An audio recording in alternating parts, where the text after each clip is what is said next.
আজ পবিত্র শুক্রবার। জয়পুরহাট জেলার আক্কেলপুর থানার গোপীনাথপুর বাজারে জমে উঠেছে ১ মাস মেয়াদী বিশাল মেলা। ছোটদের জন্য জমে উঠেছে গোপীনাথপুর ১ মাস মেয়াদী মেলা। প্রতিবারের মতো ছোটদের জন্য চিত্র বিনোদনের স্থান পেয়েছে এই মেলা। মেলাটি ঘিরে ভিড় করেছে শিশু কিশোরেরা। তবে এবার আগ্রহের কেন্দ্রবিন্দুতে রয়েছে ট্রাম্পোলিন জাম্পিং খেলায়। শুক্রবার মেলায় বিভিন্ন পেশার ক্রেতা শ্রোতাদের ঢল নেমেছে। তবে মেলায় শিশু কিশোরদের মুগ্ধ করেছে এই ট্রাম্পোলিন জাম্পিং খেলায়।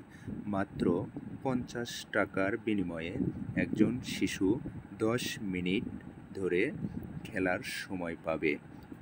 এসব খেলা সচরাচর সব মেলায় না থাকায় এখানে প্রচুর শিশু কিশোরদের ভিড় দেখা গেছে।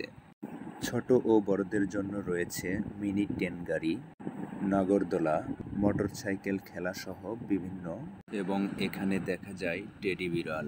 সকলেই ছোট বড় টেডি বিড়ালের সাথে ছবি তোলার জন্য মেতে উঠেছে। এখানে আমরা দেখতে পাচ্ছি কসমেটিক্সের দোকান। এখানে ছোট বড় বিভিন্ন পেশার মানুষ ভিড় জমিয়েছে। আরও নতুন নতুন ভিডিও পেতে আমাদের চ্যানেলটি সাবস্ক্রাইব করে আমাদের পাশে থাকুন। আপনাদের অনুপ্রেরণায় আমরা উৎসাহিত হই।